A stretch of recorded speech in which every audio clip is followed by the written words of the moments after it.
കേരള ബ്ലാസ്റ്റേഴ്സിൻ്റെ അവസാനത്തെ ലീഗ് മത്സരമാണ് അഗെയിൻസ്റ്റ് ഹൈദരാബാദ് FC. ഒരു എവേ മത്സരമാണ്. നമ്മുടെ പ്രിവ്യൂ വീഡിയോ ഞാൻ കുറച്ച് ലേറ്റായി പോയെന്നറിയാം, എങ്കിലും കുറച്ച് കാര്യങ്ങളെ പറയാനുള്ളൂ.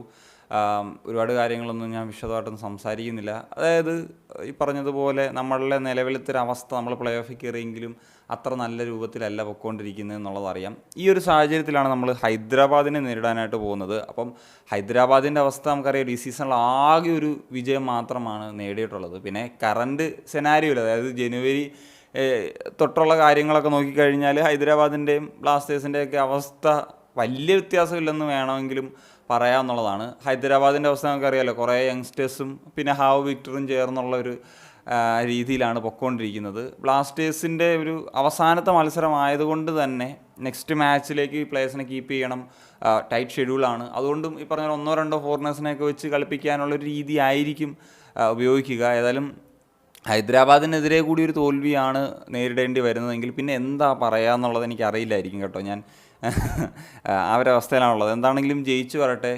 ജയിച്ച് ഒരു പോയിൻ്റെങ്കിലും കിട്ടിക്കഴിഞ്ഞാൽ നമുക്ക് ഈ പറഞ്ഞതുപോലെ 5ാം സ്ഥാനത്ത് ഫിനിഷ് ചെയ്യാൻ സാധിക്കും. 5ാം സ്ഥാനത്ത് ഫിനിഷ് ചെയ്താലും 6ാം സ്ഥാനത്ത് ഫിനിഷ് ചെയ്താലും നിലവിലെ സാഹചര്യത്തിൽ കണക്കാണെന്നാണ് എനിക്ക് തോന്നുന്നത്. എങ്കിലും മിക്കവാറും 4ാം സ്ഥാനത്ത് വരാൻ സാധ്യത ഒഡീഷ എഫ്സിയാണ്. നിലവിൽ ഗോവ നല്ല രീതിയിലാണ് കളിച്ചുകൊണ്ടിരിക്കുന്നത്. അവർ ഒരു നല്ല മെൻറ്റാലിറ്റിയിൽ അല്ലെങ്കിൽ നല്ല രീതിയിൽ കളിച്ചു പോയിക്കൊണ്ടിരിക്കുകയാണ്. അപ്പോൾ അവർക്ക് ഇടയ്ക്ക് വെച്ച് നഷ്ടപ്പെട്ട ഒരു മൊമെൻ്റൊക്കെ അവർക്ക് തിരിച്ച് കിട്ടിയിട്ടുണ്ട്. നമ്മൾ കൊച്ചി തോപ്പിച്ച ടീമല്ല എന്നുള്ളതാണ് ഇപ്പം എനിക്ക് തോന്നുന്നത്. പിന്നെ ഒഡീഷ FC ആണെങ്കിലും ടഫ് തന്നെയാണ്. പ്രത്യേകിച്ച് ആ ഒരു മത്സരം കലിംഗയെ പോയി കളിക്കണമെന്നുള്ളത് കൊണ്ട് തന്നെ ടഫ് തന്നെയാണ്. ആ കാര്യത്തിൽ ഡൗട്ടൊന്നുമില്ല. കാരണം അവർ അൺബീറ്റണായിട്ട് നിൽക്കുകയാണ് കലിംഗയിൽ എന്നുള്ള കാര്യം നമുക്കറിയാമല്ലോ. സോ ആ ഒരു സാഹചര്യങ്ങൾ കൂടി ഉണ്ട്. പിന്നെ ബ്ലാസ്റ്റേഴ്സിനെ സംബന്ധിച്ചിടത്തോളം ഏതൊക്കെ പ്ലേയേഴ്സ് കളിക്കും എന്നൊക്കെയുള്ളൊരു കാര്യങ്ങളുണ്ട്. ഇപ്പം ദിമി ഫെഡോർ ഈ ഒരു മത്സരത്തിൽ ഐ തിങ്ക് ട്രാവൽ തന്നെ ചെയ്തിട്ടില്ല എന്ന് തോന്നുന്നു. അവർ കളിക്കാനുള്ള സാധ്യത ഒന്നും ഞാൻ കാണുന്നില്ല എന്താണെങ്കിലും.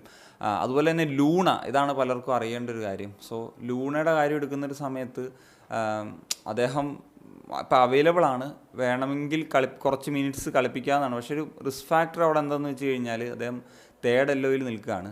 അദ്ദേഹം മാത്രമല്ല, മറ്റ് ചില പ്ലേയേഴ്സ്, ഇമ്പോർട്ടൻറ്റ് പ്ലേയേഴ്സും തേർഡ് എല്ലോയിൽ നിൽക്കുന്നുണ്ട്. ഒരു എല്ലോ കൂടി കിട്ടിക്കഴിഞ്ഞാൽ ഇത് പ്ലേ ഓഫിലേക്ക് എടുക്കും, 4th എല്ലോ ആയി മാറിക്കഴിഞ്ഞാൽ.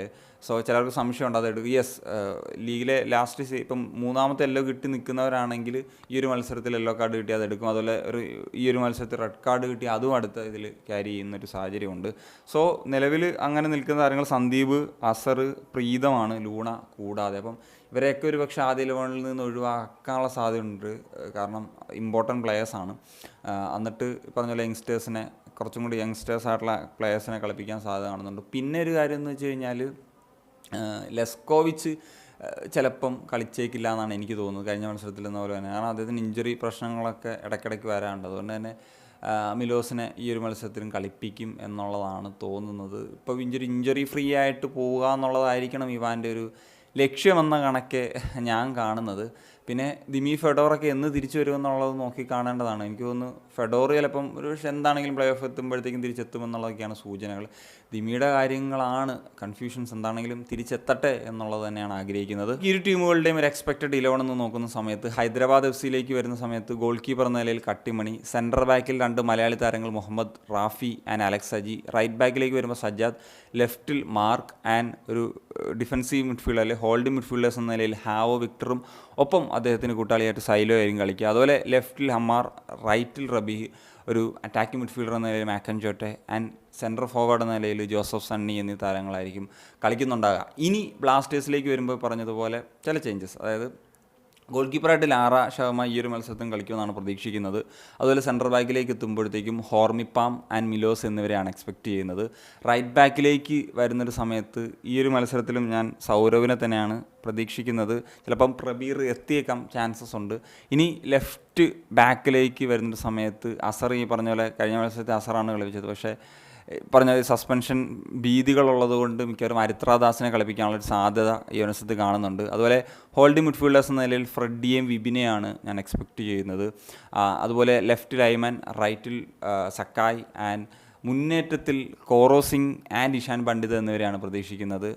നിഹാലും നന്നായിട്ട് പെർഫോം ചെയ്യുന്ന പ്ലെയറാണ്. പക്ഷേ കോറോ സിംഗിന് ഇങ്ങനെ ഓപ്പർച്യൂണിറ്റി എന്നുള്ള നിലയ്ക്ക് യങ്സ്റ്റേഴ്സ് ആയിട്ടുള്ള ടീമിനെതിരെയാണ് ഒരു സാധ്യത കാണുന്നുണ്ട്. അദ്ദേഹത്തിന് കഴിഞ്ഞൊരു മത്സരത്തിൽ വിങ്ങിലല്ല, കുറച്ചും കൂടി ഒരു സെൻറ്ററായിട്ട് കളിപ്പിച്ചായിട്ടാണ് എനിക്ക് ഫീൽ ചെയ്തത്. ഇവാൻ ആ രീതിയിലാണ് പലപ്പോഴും കുറേ യൂസ് ചെയ്തിട്ടുള്ളത്. ഏതായാലും ഇഷാൻ മത്സരത്തിൽ സെറ്റാകട്ടെ എന്നാണ്. കഴിഞ്ഞ മത്സരത്തിൽ നന്നായിട്ട് അദ്ദേഹം പെർഫോം ചെയ്തിരുന്നു, പക്ഷേ ഒരു കോൺട്രിബ്യൂഷനാണ് വരാതിരുന്നത്. ഈ ഒരു മത്സരത്തിൽ അത് മാറട്ടെ എന്നുള്ളത് ആഗ്രഹിക്കുകയാണ്. സോ ഒരു വിജയം കുറച്ച് നാളുകൾക്ക് ശേഷം നമുക്ക് കിട്ടട്ടെ.